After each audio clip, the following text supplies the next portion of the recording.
Olá, pessoal, tudo bem com vocês? Na aula de hoje estudaremos o tema inclusão digital. Você sabe por que esse tema está sendo tão falado nos últimos anos? Tempos modernos exigem um comportamento moderno e até mesmo o aprendizado de novas teorias e tecnologias. Quem não se atualiza faz parte de uma nova categoria de analfabetos funcionais, o analfabeto digital. Hoje em dia, dados os avanços tecnológicos, é fundamental que todos tenham acesso a terminais de computadores e também que saibam operar com alguns sistemas básicos que permitem, com velocidade e eficiência, digitar textos, fazer cálculos, trabalhar com imagens e gráficos, além de elaborar planilhas de contas. Não cabe a nós resistir aos avanços da tecnologia nesta dimensão. Vivemos tempos difíceis, de crises em múltiplos planos, o que pode fazer com que, sob a falsa argumentação de que faltam recursos, prive-se o profissional de uma ferramenta que hoje é básica para se trabalhar. E assim, o empresário ou administrador deixe de ganhar eficiência e até em lucratividade prática, porque precisava economizar. Ele acaba economizando, privando o seu profissional de algumas ferramentas de trabalho. Mesmo que abstraiamos a questão da lucratividade ou da competitividade, temos de ceder aos avanços tecnológicos em nome da pura e simples eficiência. E para começarmos a estudar este assunto, vamos conhecer alguns princípios básicos para quem está iniciando no mundo da informática. E preste atenção. Se você já conhece um pouco de informática, é bom prestar atenção também. Afinal, nós sempre encontramos novas dicas que podem nos auxiliar bastante. A primeira dica é a seguinte: nosso objetivo aqui não é fazer você simplesmente aprender comandos. Na verdade, o nosso objetivo é lhe mostrar uma ferramenta que vai lhe permitir otimizar os seus trabalhos, possibilitando a você sucesso no mercado do trabalho. Afinal, todo tipo de profissão que ofereça possibilidade de crescimento requer domínio de recursos computacionais, não é mesmo? Segundo, nós professores acostumamos a dizer que os nossos alunos não possuem humildade. Sabe por quê? Eles não perguntam quando têm uma dúvida, de puro medo ou vergonha de se expor, e acabam guardando consigo alguma dúvida. Um outro erro terrível é não ler o que está na tela. Na maioria das vezes, sempre que dá um erro quando estamos operando algum programa de computador, é exibida uma mensagem na tela. O que nós precisamos fazer? Ler o que está ali para entender o que está acontecendo. Sem contar, pessoal, com aqueles que preferem não utilizar recursos de informática por puro medo de errar e perder tudo. E o principal de todos, acaba faltando às vezes para os nossos alunos paciência. Alguns não querem começar pelo básico, já querem aprender logo técnicas avançadas, sem ter uma base sólida. E a lei, pessoal, principal da informática: o computador, ele não faz o que você quer, ele só faz o que você manda. Ou seja, se você não mandar corretamente, ele não vai te obedecer. Então, pessoal, vamos aprender agora alguns conceitos básicos para aprender a dar ordens para o nosso computador de maneira correta? É muito comum nós ouvirmos os termos hardware e software, não é mesmo? Mas o que dizer de cada um deles? O hardware, por exemplo, é todo aquele material físico que nós podemos pegar. Por exemplo, um monitor, um mouse, um teclado, uma memória, uma placa-mãe. Já o software são os programas, ou seja, aquilo que você até vê, mas não consegue pegar. Para exemplificar o conceito de software, vamos dividi-los em duas seções: o software de sistema e o software aplicativo. O software de sistema é o que chamamos de sistemas operacionais. São eles que oferecem a interface e que permite ao usuário interagir com o computador e todos os seus periféricos. Nós podemos citar aí como exemplo o Windows e também o Linux, que são exemplos de sistemas operacionais. Já o software aplicativo, ele permite ao usuário fazer uma ou mais tarefas específicas. Por exemplo, nós podemos citar aqui o software aplicativo editor de texto. Nós temos inúmeros exemplos, mas nessa aula nós utilizaremos o Word da Microsoft. Através do aplicativo Word, nós podemos redigir e formatar textos, podemos inserir figuras, fazer tabelas, etiquetas, malas diretas. Vamos ver então como que nós trabalhamos com essa ferramenta? Bom, pessoal, para nós começarmos os trabalhos com o editor de texto Word, nós primeiro precisamos localizá-lo no nosso computador. A opção é, no menu Iniciar, Todos os programas, Microsoft Office, aí escolha a opção Microsoft Word 2010. Em alguns casos, ele pode estar disponível na área de trabalho como atalho, ou até mesmo ter a opção como atalho já no menu Iniciar. Tudo bem? Então, pessoal, vamos conhecer primeiro o ambiente de edição do Microsoft Word. Percebam, pessoal, que o espaço onde nós temos para trabalhar, para desenvolver os nossos textos, é muito parecido com uma folha sulfite, tá? E essa folha, ela possui margens, ou seja, eu escrevo o meu texto, né? E esse texto, ele nunca vai até o final da folha. Tem sempre uma margem definindo onde vai começar e onde vai terminar, tá? Eu posso trabalhar com essa margem, eu posso tanto diminuir como aumentar, de acordo com a necessidade do momento, tá? Então, nesse caso, vamos aprender como manipular, né, como definir essas margens. Percebam que o Word ele trabalha com guias, tá? E nesse momento nós estamos na guia inicial. E nós vamos para a guia Layout da página. Essa guia Layout da página, nós temos inúmeras opções, tá? A primeira delas é para definir a margem.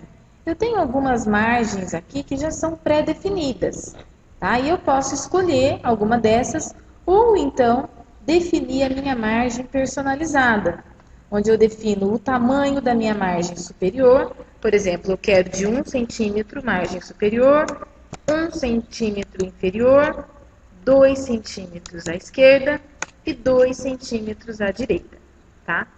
Eu tenho também a opção de pôr a medianiz. O que vem a ser essa medianiz? Imagine que você precisa encadernar o seu trabalho. Então, você precisa ter aqui um espaço para colocar aquele arame, né? Aquele espiral para encadernar. Então, essa medianiz é o limite que você está dando para colocar para fazer aqueles furinhos e colocar o arame. Por exemplo, se eu definir que a minha medianiz ficará na parte de cima, como se fosse um calendário, tá? E eu vou falar que o tamanho dela vai ser, por exemplo, de 1 centímetro. Percebam aqui na visualização que ele, além da margem, ele deu 1 centímetro para a medianiz. Tudo bem? E aí eu dou um OK. Certo, pessoal? Então, ele diminuiu aqui as minhas margens, ó. Tanto superior, né, quanto à esquerda, à direita e também inferior. Ainda na opção de margens personalizadas, eu posso escolher o tamanho do meu papel.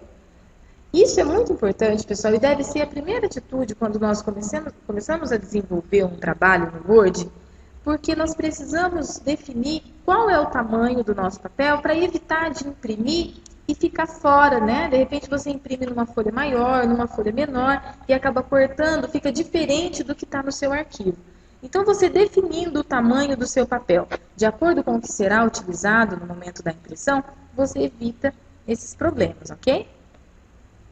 Além disso, pessoal, nós podemos definir a orientação, ou seja, se a minha folha, quando eu for imprimir, eu quero que fique no formato retrato, que é a folha em pé, ou então no formato paisagem, tá?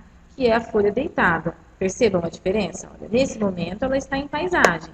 E se eu colocar em retrato, ela fica em pé. Tudo bem? Aqui também, pessoal, eu posso definir a cor da minha página, né? Eu posso trabalhar, por exemplo, com uma página toda verde. E aí, no momento de imprimir, eu vou imprimir a minha folha, tá? Posso mudar, posso colocar várias cores, certo? Ou também posso trabalhar sem cor, né, no meu modo original. Tudo bem? Voltando para a nossa guia inicial, nós aprenderemos hoje a trabalhar com formatação de textos. Primeiro momento, o que a gente faz? A gente define o tamanho do papel, as margens, né, e a orientação do papel. Em seguida, nós vamos digitar o nosso texto. Então, pessoal, agora nós precisamos definir como que nós faremos a formatação. Escolher o tipo da letra, a cor, o tamanho. Para fazer isso, nós temos aqui algumas opções, né, na barra de ferramentas, na minha página inicial. Eu posso escolher aqui o tipo da letra que eu vou utilizar, tá? Posso definir o tamanho. Posso escolher alguns estilos, como negrito, itálico, sublinhado, tá? Posso também definir a cor do meu texto. E todas essas ferramentas que estão disponíveis aqui, eu também encontro quando eu clico nessa setinha. Aqui ele abre para mim uma opção mais completa, né? Com todas as opções de letra, de tipo de letra, de efeitos, tamanhos, tá? Também posso modificar a cor, posso escolher um sublinhado para minha letra, tá? Inclusive uma cor pro sublinhado, tudo bem? E clico em OK. Olha que legal que ficou o meu título, tá? Perceberam, pessoal, que para eu fazer essa formatação, antes eu selecionei o meu texto. O que é selecionar? Tá? É quando eu pego e passo o mouse em cima, segurando, eu mantenho ele selecionado, tá certo? Por exemplo, eu quero formatar agora só essa palavra, né, metabolização. Eu seleciono só a palavra e faço a formatação. Porque se eu escolher aqui uma formatação sem selecionar o texto, de nada vai adiantar. Olha só, nada acontece no meu texto, tá? Porque não está selecionado. Agora, se eu seleciono antes, eu posso fazer uma formatação que aí, com certeza, ela será aplicada ao meu texto. Tudo bem? Aí, pessoal, nós temos, né, algumas outras opções também disponíveis. Por exemplo, voltando lá no nosso menu de opções de formatação de fonte, nós temos alguns efeitos. Por exemplo, o efeito taxado, né, que ele vai aparecer um traço em cima do texto. Também tem o taxado duplo, o sobrescrito e subescrito. Esses dois, eles são muito legais e muito utilizados, né? Vejamos aqui uma opção. Então, pessoal, imagine que você tenha que fazer um trabalho para um curso de química e que você precisa definir algumas fórmulas e que em algum momento você coloca a fórmula da água, H2O. Nós sabemos que o 2 ele precisa ficar um pouquinho abaixo, né? Como que nós fazemos isso? Nós temos esse recurso no Word. Nós selecionamos apenas o 2 e marcamos a opção subescrito. Perceberam? Olha só, ele fica abaixo. E se eu quiser colocar, por exemplo, 15 elevado ao quadrado? Como que eu faço? Seleciono o 2 e coloco a opção sobrescrito. Então, pessoal, antes de dar continuidade à formatação do nosso trabalho, é muito importante que nós salvemos o que nós já fizemos. Por quê? Quando a gente faz alguma coisa e salva, a gente evita de perder posteriormente esse trabalho, tá? Então, como que eu faço para salvar o meu arquivo? A primeira opção, eu tenho que vir aqui no menu Arquivo, dou um clique e escolho a opção Salvar. Como essa é a primeira vez que eu estou salvando o meu arquivo, eu ainda não tinha feito nenhum tipo de gravação, quando eu peço para salvar, ele me pergunta onde eu quero salvar o meu arquivo. Nesse caso, eu vou escolher a minha área de trabalho e vou dar um nome para o meu arquivo. Por exemplo, minha primeira aula de informática, Jaqueline, tá? Eu posso colocar o nome que eu quiser. E aí eu salvo. O meu arquivo está pronto, tá? Tá salvo. Para eu ver onde eu salvei, nesse caso eu salvei na minha área de trabalho, tá? Ele está aqui, minha primeira aula de informática, Jaqueline, tudo bem? Só que imaginem que agora eu faça alguma modificação. Por exemplo, eu continuo com a formatação do meu trabalho, né? Eu venho aqui, coloco, por exemplo, um efeito nas minhas letras, né? E coloco ainda em itálico, né? Deixo mais bonitinho. O que acontece? Essa opção, essa formatação que eu acabei de fazer, ela não está inclusa no meu arquivo, porque eu ainda não salvei essa opção. Então, eu preciso vir aqui e salvar novamente. Para fazer isso, eu tanto posso clicar aqui no disquete para salvar novamente o meu arquivo, ou posso utilizar as teclas de atalho do meu teclado Ctrl mais a letra B, conforme está mostrando, né, aqui na tela para vocês. Ou também posso vir aqui e apertar o botão salvar, tá? O que ele faz? Ele simplesmente salva as minhas últimas alterações. Mas imagine que eu queira salvar em um outro local do meu computador ou então queira salvar num pendrive. Então eu tenho que escolher a opção salvar como.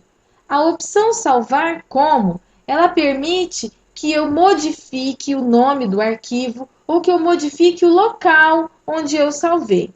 Então, esse aqui, por exemplo, eu quero que salve agora na pasta, no meu disco local D, na pasta Jovem Aprendiz, tá? E eu vou dar outro nome. Eu vou colocar aqui Exercício Aula Informática, tá? E clico em Salvar. Certo, pessoal? É muito importante lembrar que sempre que eu for salvar um arquivo, eu nunca posso usar no nome do arquivo barra, tá? Não posso usar ponto, porque isso eu não vou conseguir salvar o meu arquivo desta maneira. Tudo bem? Agora, pessoal, é hora de exercitar. Na plataforma, nós temos um texto que você deverá digitar e formatar conforme as orientações que estão disponíveis no próprio documento. Também disponibilizamos para vocês uma apostila detalhada de todas as ferramentas de formatações que nós vimos até agora. Bom trabalho!